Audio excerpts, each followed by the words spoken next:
ये सब इतिहास इसीलिए तुम्हें सुना रहे हैं कि हमारे भगवान की शरणागति कितनी मीठी मृदु है। घोर अपराध बन जाने पर भी भगवान कभी त्यागते नहीं। इतना कई बार मरना पड़ा जिस संजीवनी विद्या के लिए, उसी का शाप मिल गया, निष्फल हो जाए। अब तो होश उड़ गए। जिसके लिए इतना श्रम हो निष्फल। देवयानी, ये तुमने धर्मयुक्त कार्य नहीं किया। तुम गुरुपुत्री हो, गुरुपुत्री समझकर तुम्हें क्षमा करता रहा जब तुम बार बार पाणी ग्रहण की बात करती रही। मैंने आज तक कभी तुम्हें दोष दृष्टि से नहीं देखा, और तुम कामना से युक्त होने के कारण हमें शाप दे दिया। इसलिए मैं तुम्हें आज शाप देता हूं।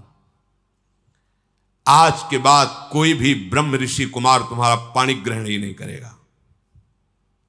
ये सामर्थ्य होती है, जो नियम से चलते हैं, भजन करते हैं, उनमें सामर्थ्य होती है। उनके वचन कभी मिथ्या नहीं होते। 5 वर्ष के बालक हैं श्रृंगी ऋषि, चक्रवर्ती सम्राट महामहिम परम भागवत परीक्षित जी। जे ही श्रृंगी ऋषि स्नान कर रहे थे, बालकों ने आके कहा तुम्हारे पिता के गले में मरा हुआ सांप महाराज परीक्षित ने डाल दिया है। कहा उपहास, मेरे समाधिस्थ पिता का उपहास, ये इतना उच्छृंखलता कैसे आ गई? ये तो महाभागवत थे, ऐसा कैसे? इसका मतलब ये समझते हैं कि इनके ऊपर कोई शासन करने वाला नहीं।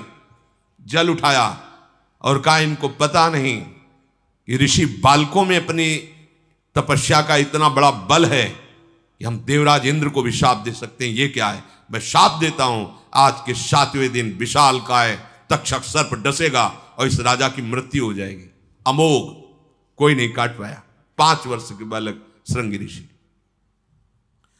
तुमने काम के वशीभूत होकर के मेरी विद्या को निष्फल होने का शाप दे दिया, तो तुम्हारा पाणी ग्रहण संस्कार की जो भावना है, कोई भी ब्रह्म ऋषि कुमार तुम्हारा वरण नहीं करेगा। ये मेरा शाप है। गई विद्या, गई। देखा कितना श्रम और हाथ क्या लगा।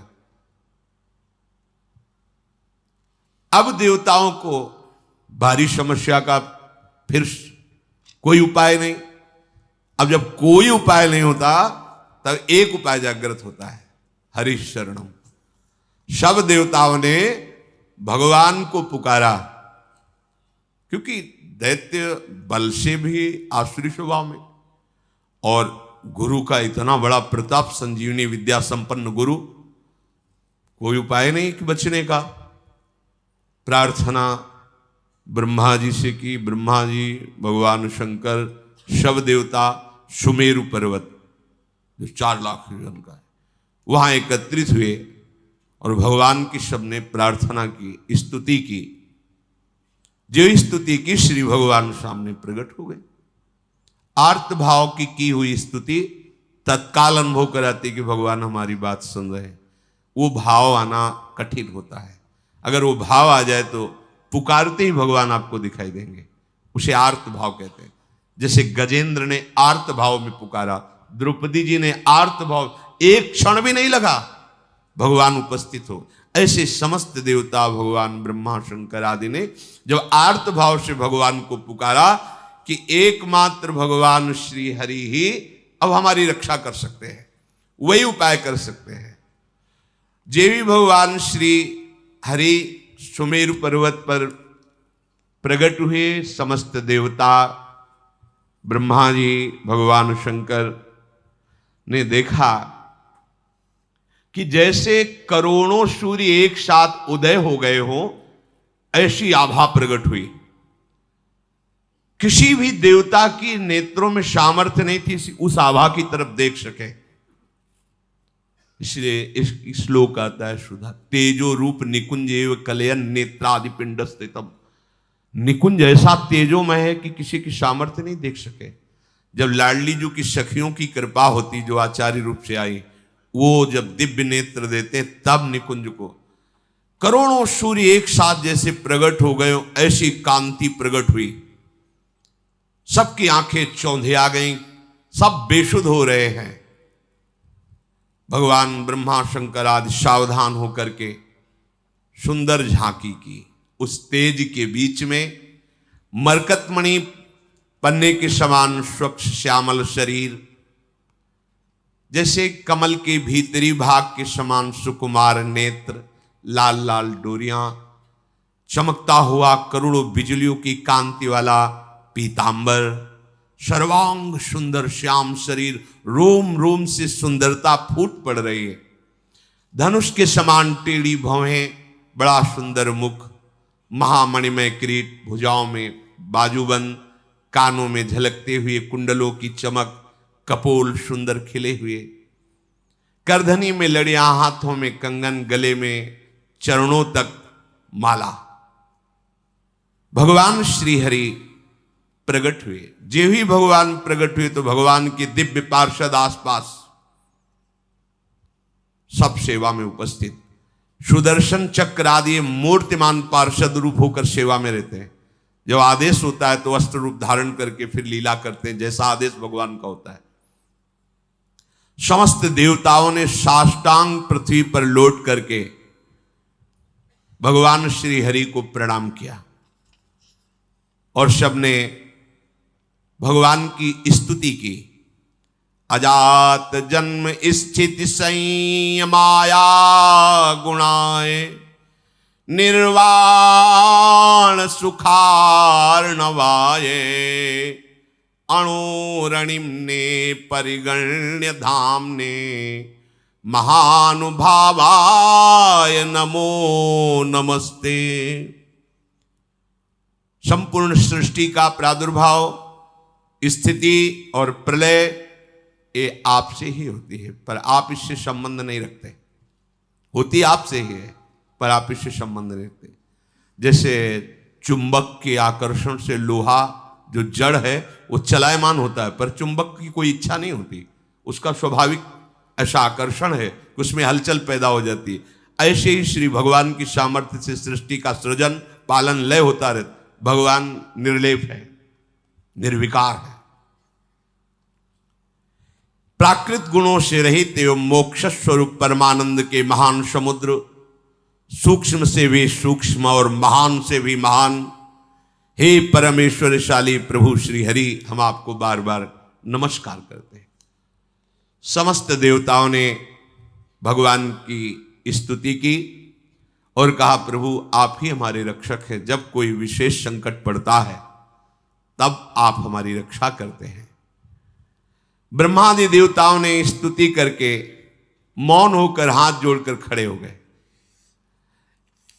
यह स्वभाव है क्या, जब हार जाता है तब याद आती भगवान की। ये सबका स्वभाव, पहले ही भगवान की याद कर लो। पर वो जब किसी ऐसी विपत्ति में फंसता है कि कोई सहयोगी नहीं होता, तब भगवान की याद आती है।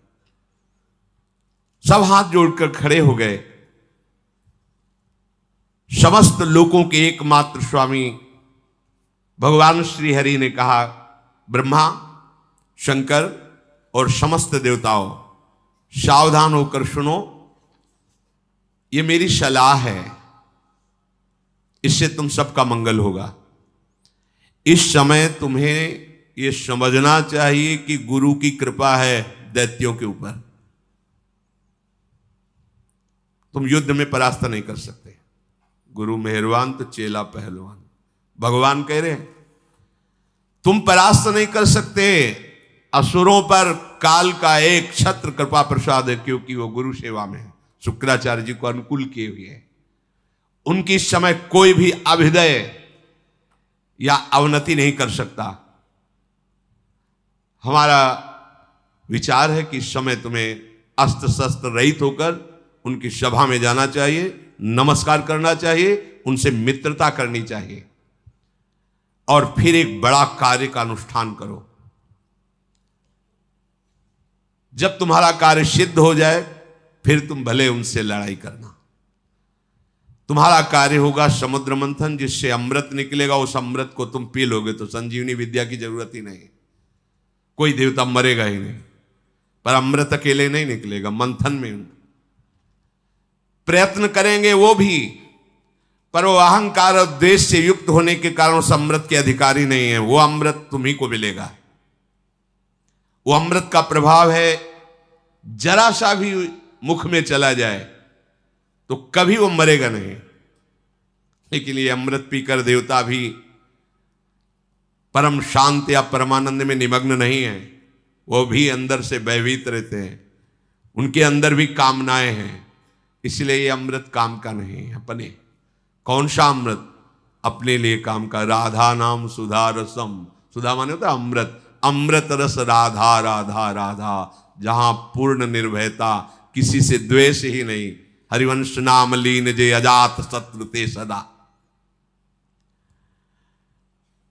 व्यवस्था मैं करूंगा, मंदराचल की मथानी होगी, वासुकी नाग की नेति होगी, समुद्र का मंथन करने की पूरी व्यवस्था मैं करूंगा। आलस्य प्रमाद छोड़कर विश्वास करो और जाओ, हाथ जोड़ो, प्रणाम करो दैत्यों को और उनको मिलाओ, अपने मित्र बनाओ, और फिर ये बताओ कि दोनों मिलकर समुद्र मंथन करें और उसमें से अमृत निकलेगा और हम सब पान कर लेंगे। वो राजी हो जाएं। बिल्कुल क्रोध मत करना, और जो कुछ भी निकले मेरे इशारे के बिना तुम स्वीकार करने की चेष्टा मत करना।